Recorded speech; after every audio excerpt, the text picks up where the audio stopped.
bum, bum, bum, bum, bum. That is right. Back in the office, we're going to be talking about hashtag defund the police and the Seattle Autonomous Zone, socialist utopia, or something much, much more funny. On this episode of the In the Tank podcast, episode 247, as always, I am your host, Donald Kendal. Joining me today, I have Isaac Orr, policy fellow at the Center of the American Experiment. Isaac, how you doing, sir? Isaac, you are chopping in. Hey, folks, howdy shucks duty. That's right. That wasn't me doing an impersonation of him. That was Isaac himself. Also joining us, we have Jim Lakely, VP of Heartland. That's right. Howdy shucks duty. How are you, sir? Isaac on the delay. It's great comedic timing. How are you, Jim Lakely? I'm fine. It's good to have you, Donald, and Andy, the producer extraordinaire, back in the office as we're out now able to do that in Illinois. For how long? Who knows? Probably not long. And you stepped on my intro because we do have Andy, producer extraordinaire, in the dark corner. It's not that dark. You have a window open. Oh, yeah, but I'm back in the show for the first time in a long time. This is going to be great. Best show we've had since In the Tank episode Robbie Bernstein. I am pumped. Yeah, you know, it's weird. If I seem a little off this episode, it's because it's the first time in 3 months that I've been doing the episode wearing pants. Really? So, yeah. So if I seem a little uptight, it's because of that. I'm a little constricted. Okay. But, Well, we do have a pretty strict dress code here at the Heartland Institute. So. Yeah. You have to wear pants. yes, that's true. That is even on Casual Friday for some reason. I don't know. So it's like, what is this? Isaac, you don't look like you're in a office landscape there. Are you still at home? Yes. Yeah, he's not even wearing pants. Well, he is wearing a shirt this time, so that's good. Oh, God, put those knees down. Those are whiter than the wall behind you. That's right. I call them my White Walkers. The first of probably a few Game of Thrones references in this episode of In the Tank. Yeah, so I don't know, guys. Should we just get right into it? I mean, defund the police. That seems to be the big topic of discussion here in the policy realm. I mean, it would be weird if we were to go and talk about anything else. You know, what do you want, like con reform? You want to talk about that? So I will say, just a trigger warning for everyone that's listening. This the things that are said on this podcast don't necessarily represent the viewpoints of the Heartland Institute as a whole, right? So the opinions that are expressed by me are reserved to me only. Just an FYI, you know, I could probably say that before every episode. But you don't. Why don't you? I don't, because usually the things that I talk about I wouldn't think are controversial. So, you don't think climate change is controversial, Donald? Not for our audience. Definitely not. So the definition of what is controversial has gone under some radical changes over the last couple of weeks. Just, you know. Yeah, that's true. Twitter for about 10 minutes. Oh, dude. Well, don't even get me started on Twitter. Twitter, I thought, was redeemable at one point. It's not even close, guys. Not even close. It's a cesspool. It's a disaster area. I feel dirty just looking at what's trending every day. It's terrible. But I bring this up specifically because we've lost subscribers after last episode. Which I thought we were pretty tame last week. I did too. I didn't think that we were that off the mark, you know.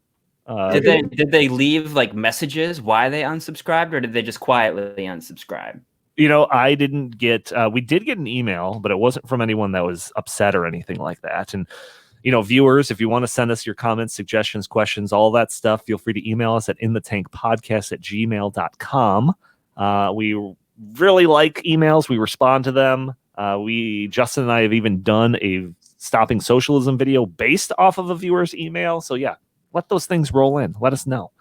Don't just anonymously unsubscribe from us because you don't like, the way we talk about topics. But Jim, do you think we were that controversial last week? No, I don't think we were that controversial last week. But it was only a net loss of 2 subscribers. Let's not get over. let's not think that people are leaving in droves. 60% though. With those 2, I value. That's true. Half the audience right there. Well, I would ask those 2 to let us know, but obviously they've unsubscribed, so they're not listening to this podcast, so they can't explain themselves. But whatever. So to get even more controversial this episode, we're going to talk about defund the police.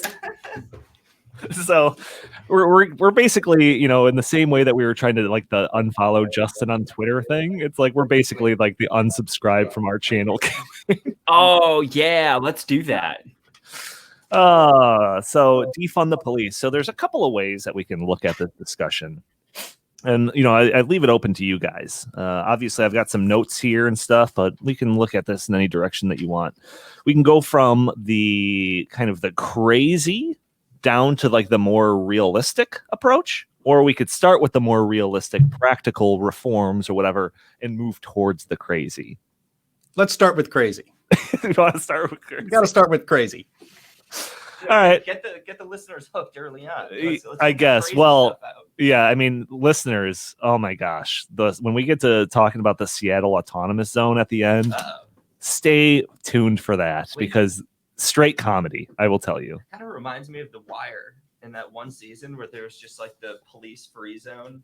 Oh, Yeah. I didn't even know that was a thing. It was a whole. I think it was part of season 4 of The Wire where they just stopped policing an entire area. Okay, well, maybe you'll give some insight. So Andy's completely in the dark on this Seattle Autonomous Zone. Jim, you know of it. Yes. Isaac, are you aware of the thing that's going on in Seattle? I've seen like 2 tweets about it. Okay, So- it's probably the most relevant tweet. So save that. Yeah, Don't talk yeah. about it. But audience, you want to stay tuned for that. Okay. But as for defund the police, so this is like a thing that's been the hashtag defund the police. And like I said, you can kind of go in 2 directions on this. And it seems like there's 2 different narratives going on about this, right? So on the one side of it, you've got the people, and I don't know what the makeup of your social media followers or whatever people that you're following on social media are, but you'll see these posts that's like, hashtag defund the police does not mean eliminate all police funding. Defund the police means police will be funded, which seems ridiculous, whatever, but it means that police will not be overfunded. It means that redistribute to the city budget and all of these different things. It doesn't actually mean completely get rid of the police department. But on the other hand, you've got people like Ilhan Omar, which is your representative. Am I right, Isaac? Oh yes. Yeah, where she goes on stage during one of these protest rallies and basically makes the case for completely dismantling the Minneapolis Police Department. So that doesn't seem to jive with these, it doesn't mean completely eliminate the police. Then you have Ilhan Omar basically saying just that. And then another video, and maybe you could play this one, Andy, is Minneapolis Mayor Jacob Frey, who was at one of these protests. And Isaac, feel free to jump in and give us more insight into this because you're a little bit closer to the ground level on this. Yeah. But he's asked, and you'll hear it in the video, but he's asked, yes or no, will you defund the police? And then his response is, well, here, let's see if it plays it in the video. You had me queued at like 41 seconds. Is that what we want? Yeah. All right, cool. I think this is like, go ahead. Mayor Jacob Frey answered he didn't support the full abolition of MPD. And before he could finish,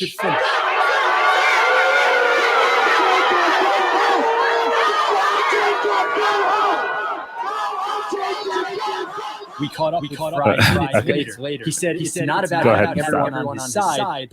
So, Oh man, that walk of shame was so great. Oh man, just like high school all over again, huh?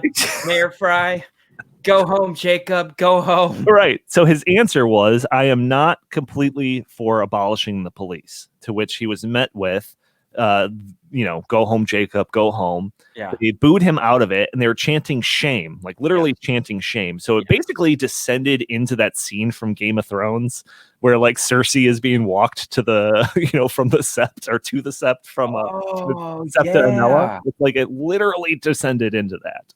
So again, like, what is it? What is it, people? Like the people that are actually promoting this defund the police. We need some clarification here. Is it this like, seemingly reasonable things, or is it completely get rid of the police? So, Jim, I don't know. You're a communications guy. Like when you hear defund the police, is that just like a linguistical failure, or do you think there's something more to it here? You're letting these people off the hook. This is ridiculous. You take them at their word. They say defund the police. They've been saying defund the police out in the street for days and days on end. And then their handlers or some politicians come in and say, well, you know, that's crazy. We would never want to defund the police. Then why were you out there saying a crazy thing like defund the police for the last 2 weeks? You own that phrase and now you must defend it. And this idea that, well, you know, we just want to take some of the money that normally goes to the police and give it for other social programs and this and that. That's what AOC actually did. She did a nice little Instagram walking down the street video where she talked about, actually, this is something that we probably would agree on. The only thing I may agree on with Alexandria Ocasio-Cortez, where she says, take the money that is used to militarize our police forces, giving them, assault training and weapons and tactics and tanks and things like that, or big armored cars, things like that. Take that money and put it into the community. Almost all of the money, and she should not be ignorant of this, but yeah, there's been a growing militarization of our police forces over the last couple of decades, and that is not a good trend. It's not a good trend for freedom. It's largely unnecessary. You see, cops have the instincts to go overboard and abuse their power when they get to basically be a military assault team. That is not that's not what a good police force should have or need really in almost every single circumstance. But you know who pays for all of that, or where the money comes from for all of that militarization of our police department? From the federal government. They give grants to municipal police forces and say, hey, use this money and go out and buy an armored vehicle, or buy, set up a SWAT team of 12 elite police officers who will come in with full tactical gear. And then, maybe we'll use you to knock down doors and seize drugs and all that sorts of thing. That comes from the federal government. The federal government decided that, they were the ones who militarized the police, not the municipalities. So that's where that starts from there. But that's not actually what they mean when they say defund the police. As you noted, Ilhan Omar said, no, basically disband the police. We should not allow these people to get away with nuancing or walking back these statements, because they never allow that to the other side. In fact, they take what honest people say out of context to destroy them. So no, I'm not buying it. When they say defund the police, I believe them. So, Isaac, I've got the City Lab article. The city's taking up calls to defund the police. It says, on June 7th, members of the Minneapolis City Council announced something that just weeks ago might have seemed politically untenable. They would disband the Minneapolis Police Department entirely and start over with a community-led public safety system. So, again, you're a little bit more on the ground level with all of this stuff. You're kind of in that region. So what's your perspective on this? Is this something that they're just kind of saying right now, not going to follow through on? What do you think? Oh, man. Yes, I am a little bit more on the ground than the average person here. I live in the ward that Lisa Bender, and I'm sure we'll have the CNN commercial or CNN interview with her on. But yeah, I mean, it's interesting because they say, oh, well, we're going to totally revamp the police officers here, but we won't let the city descend into chaos, which would instill a lot more confidence if the city just hadn't descended into chaos. So even with the police. Yeah, well, that's the thing. It's going to cost Minnesota like $13 million for the National Guard presence that we had mobilized here. So, I mean, the economic damage here in the city of Minneapolis and St. Paul, $500 million from the fires and the looting and all of that. So I just don't think that people really understand what comes after that. I mean, the city has already said that they're going to withdraw from union negotiations with the MPD, Minneapolis Police Department. So that's interesting, at least, because that's one of the things that we've talked about on the show is you have to reform public sector unions if you want to reform the way public employees do their jobs. So, but yeah, I don't know. A veto-proof majority says that they want to disband the police and do something else. Right. So let's see. It says our commitment, continuing with this article, it says our commitment is to do what's necessary to keep every single member of our community safe and to tell the truth that the Minneapolis police are not doing that. City Council member Lisa Bender said at a rally. Our commitment is to end our city's toxic relationship with the Minneapolis Police Department, to end policing as we know it, and to recreate a system of public safety that actually keeps us safe. So then the rest of the article is basically a series of, but we don't know what this is going to look like statements. Yeah. So, Yeah.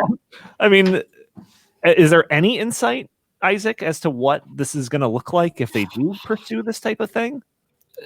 So the city council here seems to think that all they have to do is give, equity grants to people in the form of like payments or business payments or loans and stuff like that, and that they can get rid of crime that way. And, like the thought process there is that it isn't individuals who commit crimes. It's people who are part of systems that are unequal, are basically, I don't know. To me, it seems like they remove all agency from the individual, and they say that if you're in this circumstance, you're probably going to commit a crime. And I don't doubt that there are factors that contribute to that, but I think ultimately, like, people make decisions, right? I mean, people kill people, guns don't kill people, right? Like, kind of that thing. Sure. So I don't know. Like, I think that for me, if they do decide to do something like that, I'm going to be buying a security system. And like, I've never had a desire to own a gun before, really. When I was up for, up until like 2:30, 3 o'clock in the morning, making sure that my house didn't get burned down one night, I was like, man, maybe me not learning how to use a firearm in the past was a mistake. So I think that, they really don't have an idea. I think that, some people are saying, oh, well, if you need, somebody breaks into your house, just call your neighbor and they'll help you. And like, what kind of fairy tale thing is that? Like, your neighbor probably isn't trained. Like, I wouldn't call either of my neighbors on either side of me because I don't think that they would be very useful. No, but honestly, like, you have to think about this from a practical standpoint, and there just isn't. And this is the city council that was, more concerned about banning drive-throughs because of climate change and banning plastic bags. Like, these people don't believe in math or numbers or practical solutions. So I am very concerned about their whole defund the police movement. Yeah, it's almost like, we're just going to do this and then figure out the details later. It's like, well, for a lot of people, those details are kind of important. So, yes. Yeah. You don't have to ask for permission to talk. You could just jump in. Go ahead. Okay. Raised my hand. I mean, yeah, up to this point, so many of my just friends who are generally leftists were all against guns. I mean, intense background checks. A lot of people shouldn't have them. The U.S. would be a better place if we didn't have guns. And now I don't care about what anyone ever said before this time. Like, this moment in time has finally made people come out and say what they truly believe. And people believe they deserve the right to protect their family. And when Isaac's staying up till 2 a.m. to protect his property, like and same with me, I have a FOID card in Illinois, so I'm allowed to carry a firearm, but I don't have one. And I consider that a big mistake in my life. Mm-hmm. Like, all of we've said this before, but the gun control debate is over. It's over. It is over. Anyone that was against having firearms in the past now is just like, I need to protect my family. Yeah, see, but that's not what the Minneapolis City Council wants to do. They want to ramp up gun control measures so that way the city will be safer. These things happen at the same time. What is their reasoning? I genuinely don't know, and I'm asking. Well, they think that if they increase gun control, fewer criminals will have access to guns, and therefore that people will be safer because of that, right? Mm-hmm. Like, it is. Well, okay, wait. Guns weren't even guns were a problem in these riots, but guns were not the problem in these riots. Right. It was destruction of property. It was generally blunt weapons to break through stuff. It was looting. And I mean, it was initiating violence upon peaceful people, which is, as libertarians, we're all against here. But guns weren't the problem here. The problem was one guy's knee and then rioting all over the place. Sure. So when you say getting rid of guns is going to solve this kind of problem, I completely disagree in every single way. I think having people armed in their houses with signs that said, if you come here, we are armed. Right. Yeah. The sticker that says Second Amendment supporter is probably going to guns. Yeah. Have your this. Guns would have been the solution and were the solution in many places. Your NRA sticker is what sticker is gonna like protect you more? Like the one that's got the gun with the little cross out symbol, or the one that says NRA member? Yeah.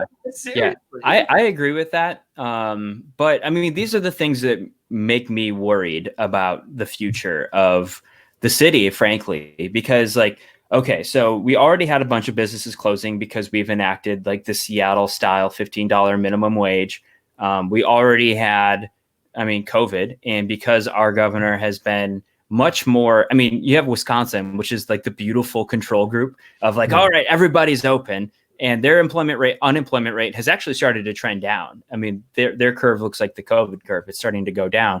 Whereas here, the governor just said, nope, everybody's still closed. So we have high unemployment. And now we have these riots. It's like, why would anybody invest their money in the city of Minneapolis or St. Paul? And we've already seen businesses say that, look, we're going to rebuild, but we're going to rebuild outside of the city. So it's bad, and it's going to get worse, I think. Agreed. Yeah. So, Jim, you sent me to kind of just go off this whole like the more extreme side of the defund the police, completely dismantle it. You sent me this little flyer thing. Where did you find this? It's called Building a Police-Free Future, Frequently Asked Questions. And it's like a screenshot basically of this flyer. It was 2 sides. Where did you find that? I found that from one of the people I follow on Twitter. Before we get into that though, and I know that there's some things on there you've highlighted because you agree with them. That flyer made by the most radical leftists in the United States, publicly speaking, at this present time. I think we have to. I want to say something about the Minnesota situation, and I thought we might have the clip of unfortunately, Isaac's own personal councilwoman. What's her name again? Lisa Bender. Lisa Bender. That interview on CNN where Allison Camerata asked her, well, what happens if somebody breaks into my house in the middle of the night? Who do I call? And Bender's response was basically, well, I guess you're just going to have to either get robbed or assaulted or raped or killed, or your family members have that happen to them too, because the ability to call the police and ask them to come and stop somebody breaking into your house comes from a place of privilege. And so I guess, that's worse than something horrible happening to you and your family, being killed. I wouldn't quite agree with that characterization. On live television. Yeah. It was a little bit presented a little bit differently. Yeah, I wouldn't say that that's what she was saying. I think what she was saying was, look, the expectation that if I call the police, someone's actually going to show up and help me is something that other people don't have in their other communities. And that's absolutely true. Like, I believe that the problem actually stems from the fact, especially in Minneapolis, like we do not have enough police officers to actually have adequate coverage. Oh, so guess what? You're going to have a lot fewer of them now. Hey, I'm not saying that that's the right way to go either, right? So, when you look at the south side of Chicago, there are areas where the police don't even go, right? So when you were looking at New York, when Giuliani got in, their big thing is we need to increase the coverage. We need to enforce even small misdemeanor charges, because that way we establish this precedent of the laws will be enforced, right? And I think that, yes, absolutely. I'm saying that's the direction that we should be going right now, while also taking steps to, if you need to ban chokeholds, okay, fine. But, they're throwing the baby out with the bathwater here, and that's just a bad policy. They're throwing out the bathtub too. She wants no police. The whole Ilhan Omar. Yeah, the whole fucking floor. There was a poll. Just released, I think yesterday or today. Yahoo YouGov had a poll, and they asked African Americans, do they want to defund the police? Only one third of African Americans said that they wanted to defund the police, and it's because because they're not idiots. The vast majority of African Americans in Chicago, if you go to community meetings, they want more police. They live in high crime areas and they want to be protected. Yes, the idea that it's that it's privilege or something, and that because of that we have to defund the police and you're going to have to fend for yourself. And you know what? Too bad if you call 911 in the middle of the night because other people have other experiences. I guess we're just not going to have that service anymore. This is insanity. We went from this all happened in the span of like 10 days. If you said 10 days ago that we should have a movement, a national movement, defund the police, you would have been called crazy. Yeah. It's not less crazy 10 days later. It's still crazy. Right. Which is why, like, it seems like there's this effort that's going around, like that, what I mentioned, people on social media that's like, no, this is what defund the police actually means. Yeah. And they have to like, explain it, which to me, it's just like, it's not because it's being misrepresented. When somebody hears defund the police, what do they think? What are you supposed to come away with? Exactly. RoboCop. Right. What are you supposed to come away with? Right. Like when Ron Paul said end the Fed, he didn't say, actually, let's continue quantitative easing for 2 more quarters. Like, Isaac, fantastic point. Nailed it. God, I was trying to come up with a good analogy, and that is perfect on the spot. I mean, that ain't the case. Ron Paul wants the gold standard. Yeah. Donnie, go back to that flyer, because now here comes defunding the police from that flyer, right? No. Well, okay. If we're looking at defund the police in that social media realm, where it's like there could be some reforms or whatever, there are some things in this flyer which, you know, let me be clear. Most of this is trash in this flyer, but there are some things that I can get behind. Like, so Go over the trash first. I didn't highlight the trash because it's basically dismantle the whole police and, you know, whatever community systems of whatever, right? But there's actually some stuff here that I think is kind of relevant. And it basically is like, we don't need the police going out there and doing like needless traffic stops or arresting petty drug users. And there's some stuff of like minor domestic dispute stuff. Like, I don't know if you guys watch Cops. Everyone watches Cops, right? Not anymore. They canceled it. It's off the air. What? Yep. I told you that this morning. Yeah, man. Cops is done. Cops is done. Paramount pulled it. It's over. No more. Are you serious? Yeah, seriously. It'll be back on Netflix. Don't worry. I'm actually a little sad about that. Okay, I'm not gonna lie. But regardless, when you're watching it, like half the time I'm like watching it, I'm just like whatever the cop is responding to, like half the time, it's like it seems below them. Like, do they really need to respond to this? Is this really necessary to have the police enforcing this type of thing? Nah. So, like, I think that this movement or whatever, this defund the police to try to get like, you know, so that they're not monitoring for basic traffic violations or, you know, whatever, different stuff like that. I really think that this is going to lead to more of a technological arm of the police. So, for example, if you're not having police on the corners looking for speeders, I really think that there's going to be more sensors, more red light cameras, and for better or for worse, you know. I don't know. What do you think about that, Jim? Well, for worse, you know, Isaac had alluded to the you know, the so-called broken windows theory. You know, I was born in New York City, and I followed New York City even after we moved away, even though I was just a kid. And New York City was an unlivable place in the basically from the late 60s through most of the 80s. No, I left in 76. But you know, it was an unlivable city. It was a disaster. There were riots that went pretty regularly. Every summer was going to be the summer of rage. You know, it was race relations were absolutely atrocious, very much like today, it seems.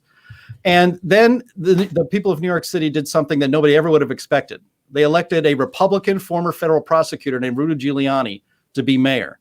And he proceeded to start to crack down on the little stuff that affected the quality of life in New York City. I remember being in a cab as a kid. The cab stopped at a traffic light. You have all these squeegee guys with dirty rags and dirty squeegees, and they would come and they would rub a little dirt or, you know, a dirty rag on your windshield while you're stopped at a red light, completely captive. You can't go anywhere, and then just do a little work and then put their hand in the window asking for money. Like, hey, I just did you a service. You owe me money.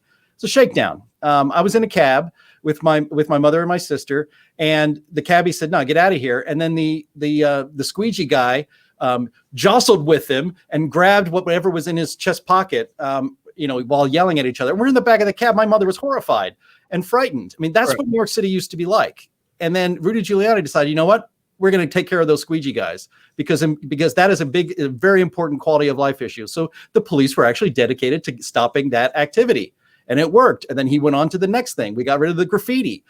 People camping out and living in the subways. Get rid of that. Yeah, and the idea of the and that's what, so when you think this is petty stuff, why do you need to enforce it? You need to enforce it because you have to maintain social order. First off, that's not what I'm saying. And okay, the broken window policing thing. So that's and correct me if I'm wrong here. So that's the idea of like a window gets vandalized or whatever, and it's just like left. It's left that way. Like within a week, like that whole building is going to be like graffitied over and vandalized, and squatters living in there and all that stuff. So it's basically like, soon as that first offense has happened, you have to like be on top of it, or else it'll descend and get even worse. Yep. The traffic offense thing, I'm not saying to ignore this. I don't want speeders going down the community or whatever. What I think is that we're going to have more of a technological arm that is able to enforce that completely, for better or for worse. We already have it. We already have it, and I don't think it's a good idea. RoboCop. I mean, RoboCop. I mean, well, when you say we already have this, you're kind of alluding towards like red light cameras, and which are on a couple of intersections around here. Yeah, I'm talking. Oh man, I had to pay tolls I blew through in Illinois because of the cameras. Yeah. Also, why do you think I hate that state? Those things make the like driving just way more dangerous. In Chicago, the yellow lights are literally like 0.3 of a second, and you either slam your brakes to not get a ticket, because you go through it and then risk an accident, or you fly through it because you have no time, and then you're probably putting people at risk too. I mean, it's the worst system in the world, and putting the whole freaking I am not endorsing this. I think this is inevitable. Donnie, why are you endorsing this? It's just freaks me out. So here's my favorite quote. John Noder, why are you such a socialist? so my favorite quote from this thing, it says, "We're asking cops to do too much in this country. Every societal failure, we put it off on the cops to solve. Not enough mental health funding, let the cops handle it. Here in Dallas, we have a loose dog problem. Let the cops chase loose dogs. Schools fail, let the cops deal with it. That's too much to ask. Policing was never meant to solve all of those problems." So that is a quote from a former Dallas police chief, David Brown. And I think that that's kind of like the main point of like, some of these more reasonable sounding reforms, where it's just like, when it comes to actual like violent stuff that we need like an armed police to deal with, like, great. Outside of that, there's probably room for something else. Again, better for worse. I'm not endorsing it. Okay. So here's like a good example. All right. This is a buddy of mine came up with this, which is the scenario of like a house party. Okay. So there's a house party going on. It's really loud. There's drunk people, whatever. Neighbor calls the cops on them. Okay. So now you've got the police going to that, a place where there's probably people that are drunk and inebriated. In this, the current narrative of the world right now, it's like that's just a tinderbox ready for some altercation to brew up, right? In this technological, almost Black Mirror version of this scenario, okay, the police get this call about this house party going on. They have the AI basically track everybody that's within that location, sending them a warning saying that, like, if you exceed this decimal level or whatever, you're going to be fined. I'm one of the people who's very prone to sensory overload. That's actually pretty good. I know. So, I mean, like that, I think that, like, if we're taking the police out of these scenarios, I think that it's going to create a vacuum. That vacuum is going to be filled with technological stuff. If we can't have police monitoring streets, you're going to have cameras doing it. So again, not necessarily endorsing this. I think that this is an inevitability. Sure. Guys, I have to jump, but it's been a pleasure. Get out of here. Jim? Follow me at Justin T. Haskins on Twitter. Bye, Isaac. Bye. Jim, what do you think about that? You're a fan of Black Mirror. I mean, obviously, there's plenty of negatives that scare me about that particular scenario, but isn't that seemingly the direction that we're being pushed into? I don't really know how effective that would be. First of all, I just wanted to push back a little bit on the idea that there are some red light cameras here and there. There's a red light camera at every single intersection, everywhere between here and where I live, and I only live about 8 miles away. I have been given a $200 ticket for not pausing for exactly 2 seconds before making a right on red at an intersection. Even though I tried to fight it and say, I stopped. Look here, you can see I stopped. They said, I don't care. You didn't stop for 2 seconds. How do you prove that? and they just sent me the bill. It's my suburb outlook. There's only a handful between here and where I live. So, but no, they're everywhere, and they're going to be more everywhere. And Andy's also right. There's been many studies on this, and I'll dig one up so you can put it in the show notes for later. That red light cameras actually increase the number of auto accidents in the intersections which they're applied. And there's been it's used to be a scandal, but I think it's now routine. It was private companies that would set up these red light cameras, and the purpose of them was to raise revenue for the municipality. Dude, I'll go even one step further. Municipality, they purposely shortened the yellow lights in order to make more revenue. I ended up with more accidents. I will go one step further on that. If there are sensors on like all of these streets that are just basically trying to judge people on how fast they're going or whatever and ticket them accordingly, I think that threshold of where they're going to send that ticket, let's say it starts off at like, I don't know, 10 miles over the speed limit, right? It's got to be 11 miles over the speed limit before they issue it. Yeah. Once those revenues start going down, suddenly it's 9 miles an hour over the speed limit that you'll get a ticket. Now it's 8 miles an hour. Now it's 7. Now it's 6. Yep. So yeah, I think there is a plenty of, but again, if the end goal of all this defund the police stuff is to like limit any type of interactions between civilians and authorities or whatever, that's the direction that's going to be pushed into. Again, not necessarily endorsing any of this stuff. I just think it's inevitable. Well, if this is the direction, if this is the narrative that we're all agreeing to is reality, which society seems to be going in that direction, this is the inevitability. Well, we should never have it so that the police can, without a warrant or without identifying you, suddenly ping your phone and let you know you're going to be fined because you were at a party that was too loud. Look, if they're the police are there to enforce those ordinances and those laws. If you're having a house party that's keeping you up all night and you have to get up early for work, or you have something that you need to do, there's a reason why that party shouldn't be lasting until 4 a.m. with music. I agree. But you have to send the cops in. I don't think getting a text saying you're going to be fine if you don't stop is going to work. I get it, man. I get it. That's just I think that's the inevitability with this defund the police. If we want to like, get between the weeds on some of this, that is what I think. Yeah, that's the direction. I think we should make it clear that like we're not a fan of what the police are doing. I mean, the police are the monopoly of the use of enforcement in the state. Right. Yeah, and it goes without saying, with great power comes great responsibility. All of that, I hold the police to a higher standard. And Spider-Man and all that stuff. Spider-Man. Yeah, but like, and obviously we are railing against the idea that we'll get rid of the police and basically replace it with a nanny camera state. Yes. Which I consider, we all here, I think, consider to be scarier. Yeah. And do we have to go into the China's surveillance state? Like, seriously, whoa, you just mentioned that. You're not allowed to ride the train in the morning. But,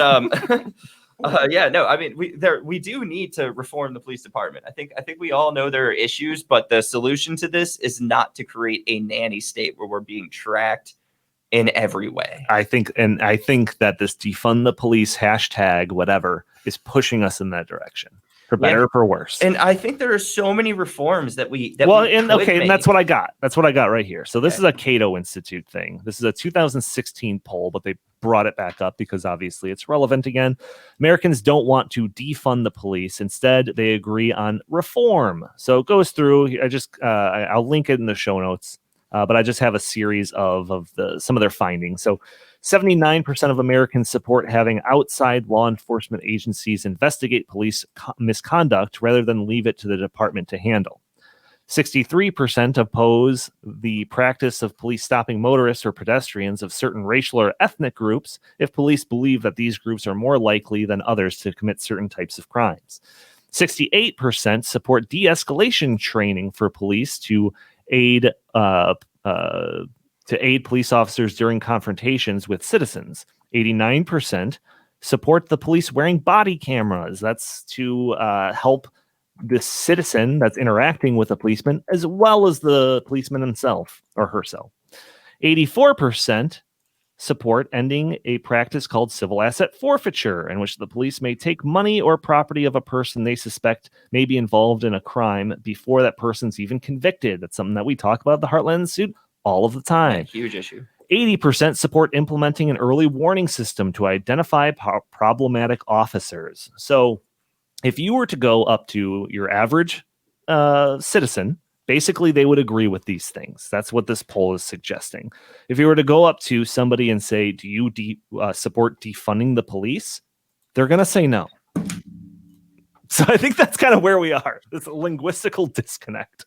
I think they're like, I don't know if they're just failing, with this challenge, or if they're intentionally doing it to try to move the Overton window.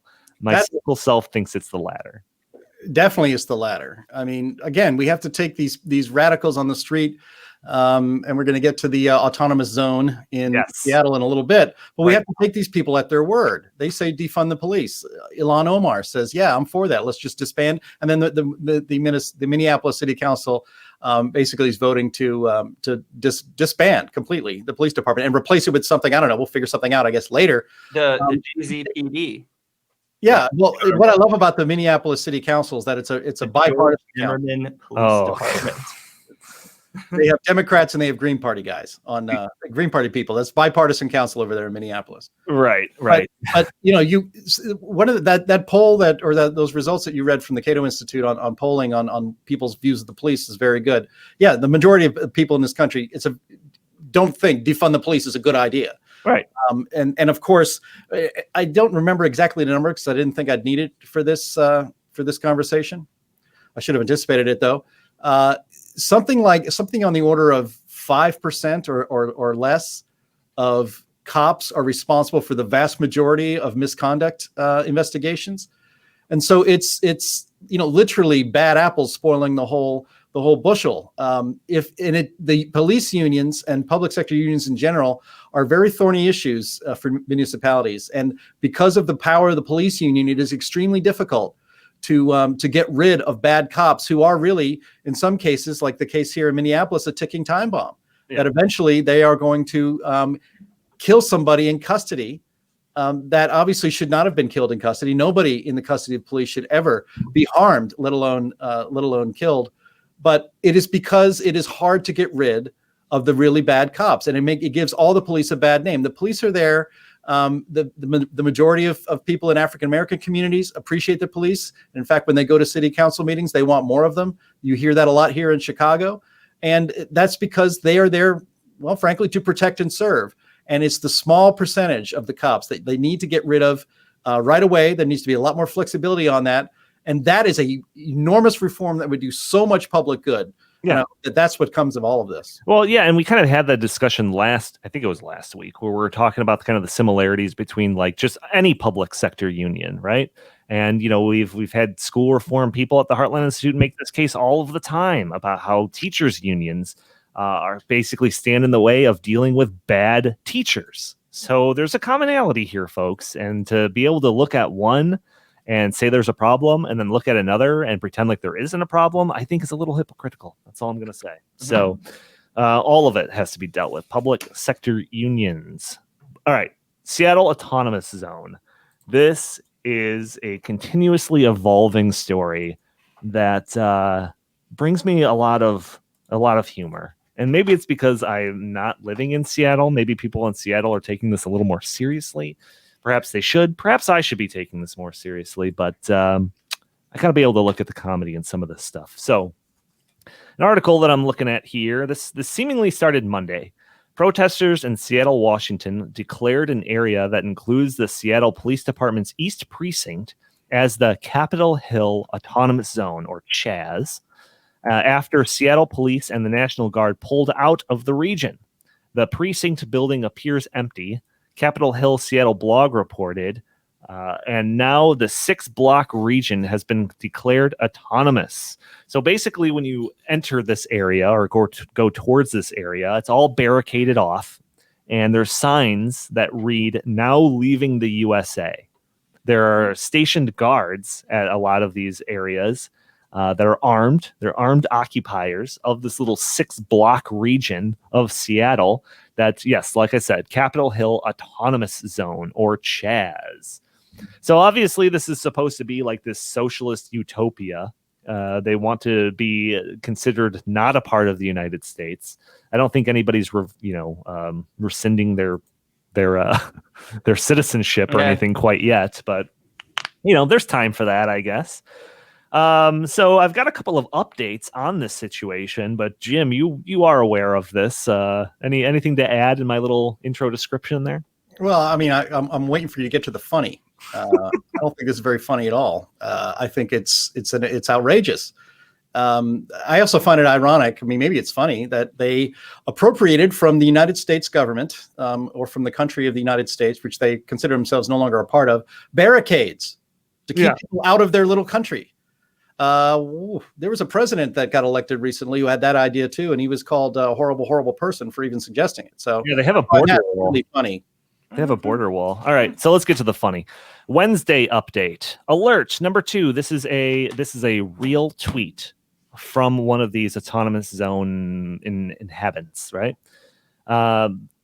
Alert number 2. The homeless people we invited took away all the food at the Capitol Hill Autonomous Zone.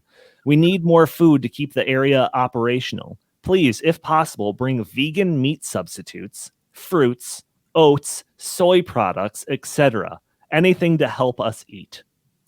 So it was 2 days before they reached the level of communism where they're all starving. Yeah. I saw a similar tweet that said, as this just set the land speed record from commie to starving in the history of humanity, I probably did. Yeah, like this is increasingly becoming like a super small microcosm of socialism or communism. The kids in Lord of the Flies did a better job, and they were just like 12 years old. Yeah. So that was Wednesday's update. Here's the Thursday update. Local rapper Raz Simone has taken over. His crew of new police are cracking down on people for tagging without permission or making videos without permission. So this guy apparently is like running this area with like an armed crew of people supporting him as like the new leader. Huh? So again, it took 2 days to get to the starvation level of communism. It took 3 days to get to the strongman authoritarian level of communism. Welcome to Mogadishu. It's insane.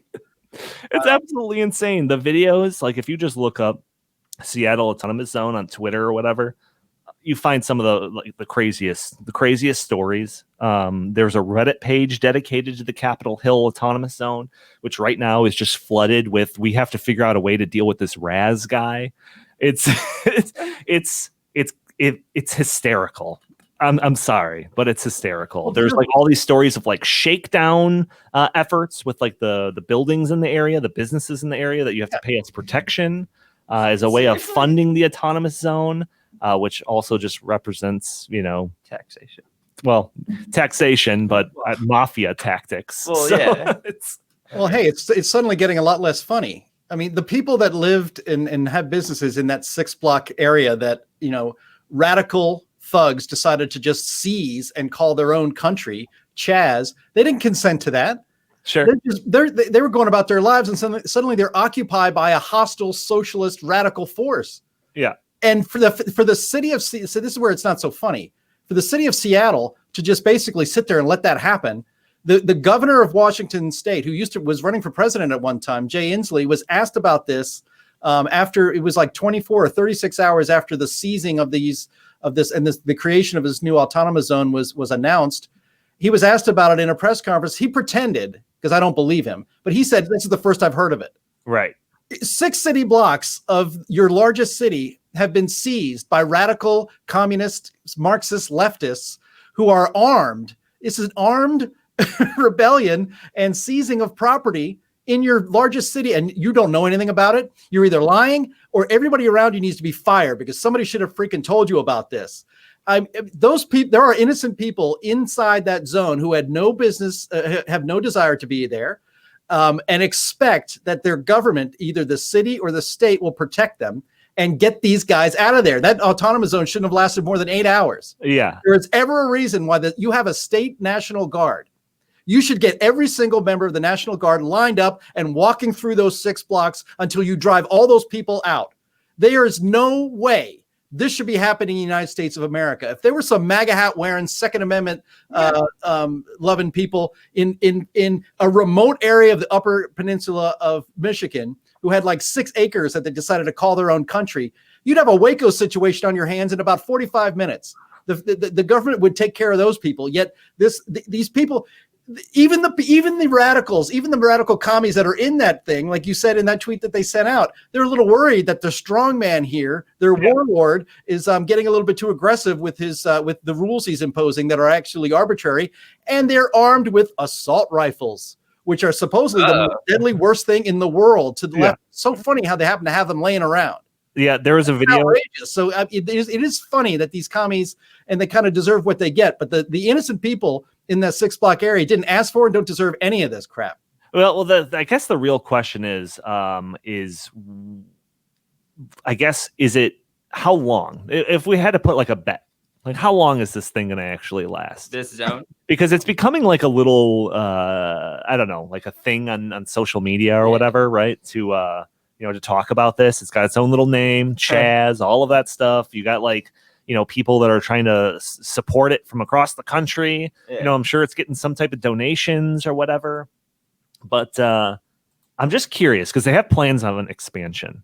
Okay. There's a park in the area that they want to convert into a farm to be able to be self-sustaining and all of that. So I'm curious of how long this thing will last. At the speed of this, with the Raz guy taking over, I'm thinking by the end of this weekend, by Monday, it'll be done. Okay. Yeah. I mean, anyone want to take the over? If there's one thing that I believe, it's that the U.S. government does not want their power to be dispersed in any way. Sure. Like if even a small area comes in and just decides we are not a part of the U.S. government anymore, they will fight back in any means necessary to make sure that they can reunite every bit of the country. I mean, part of what the U.S. does is it makes sure that like everyone works under our law. This is our law. And if you break apart from that, you are breaking apart from the patriotic nature of our country. And I'm not saying this is how I feel. I'm someone that personally would be fine with, breaking apart parts of the United States. But I don't think that one radical area that's now seemingly being run by one big, warlord-esque guy is going to survive the wrath of the U.S. government. And nor should it, Andy. They seize property they don't own. Yeah. In your example of the MAGA hat wearing people going up to like Montana or something like that, I assume that's like land that they purchased on their own and they want to set up some type of whatever MAGA land. I don't know. Like in that scenario, yeah, go ahead. I don't care. That's fine. Go do it. Oh yeah, and that's the big difference between these two to the law of the United States. You're still subject to the United States government. Sure. Well, yes. Believe it or not, if you want to build your own island out in the ocean, that's fine. But you live here. Yeah, and you can't just see 6 city blocks of the largest city in the state of Washington. Yeah, and not have any consequences for it. It's insane. And as a libertarian, the things that I believe in are not initiating violence upon peaceful people and protecting property rights, which I kind of consider to be the same thing. If you go in and you essentially seize the property of this entire area, by taking over their property, you are initiating violence on them. So while I would prefer a more libertarian society, like I do believe it is the job of the U.S. government and the police to come in and restore order in that area. Yeah, there was a post about a guy that was basically approached by someone saying they represented the Seattle Autonomous Zone. Yeah, and they were approached by it. It was like a guy that had a business in the area. And he was approached by it that said like demanded $500 in either cash or Bitcoin. And the guy said like, I'll pay you in Bitcoin, basically because he didn't want to say no outright and cause some type of altercation or anything like that. But he also wanted to buy himself some time, to be able to like get Bitcoin. Yeah. Whatever. So apparently that guy hasn't come back to collect on that Bitcoin. But, yeah, I mean, the people in the area being exploited or whatever, doesn't seem like a good situation. Jim, I said the over-under being Monday for whether or not this zone is going to be completely just swept off the street. Are you taking the over or the under? I'll take the under on Monday. And actually, actually what they should do, because all of this is seized property, the electricity that they're using to charge their cell phones. Yeah, they didn't build that, as a president once said. That doesn't belong to them. Because they're no longer United States citizens according to their thing. So get your own power plant, get your own seeds, get your own food. They should be able to starve these clowns out in the next 24 hours. They won't be able to take it anymore. But yeah, I don't think they'll last past the weekend. They shouldn't have even lasted more than 8 hours. what? How long did the Paris Commune last? That was like what?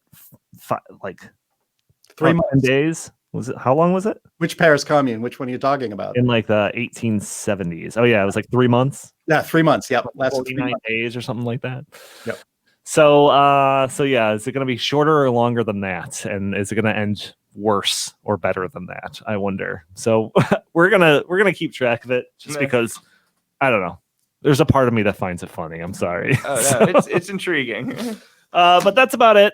Jim, any last words, wisdom, any pearls that you want to spin here before we sign off for the week? No, I guess I fulfilled my role as the curmudgeonly old guy who doesn't think anything is funny. I'm sorry. I think seizing property that doesn't belong to you as part of a socialist revolution is not funny if it lasts more than a half an hour. Andy, you with me? There's some funny to be found no, there. there's a little funny about it, but just I don't know. Right now we've hit a time where I'm not a fan of the government, and this is a little unrelated, but what these people are doing right now, where they're going out and they are destroying property, initiating violence on peaceful people, and just destroying all, like creating unrest in the United States. This is worse than what the police have done to people in the past. Right. This is worse. Like the police they'll go in, they'll harass people. In my opinion, they'll kidnap people, which means throw them in jail without actually having any sort of charges. But what's happening now? I'm defending the police. The police Andy is like the closest. Andy's the closest to like an anarcho-capitalist as anyone on this show, and so that's saying something when you are seriously though. Like everything that I think that the state and the police do that I disagree with. These people are worse.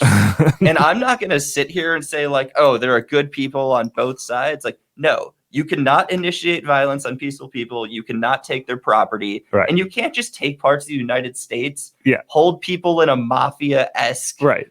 Situation, and then expect libertarians like me to be like, oh, you're fighting the state. Like, no, I am not on this side. This is terrible.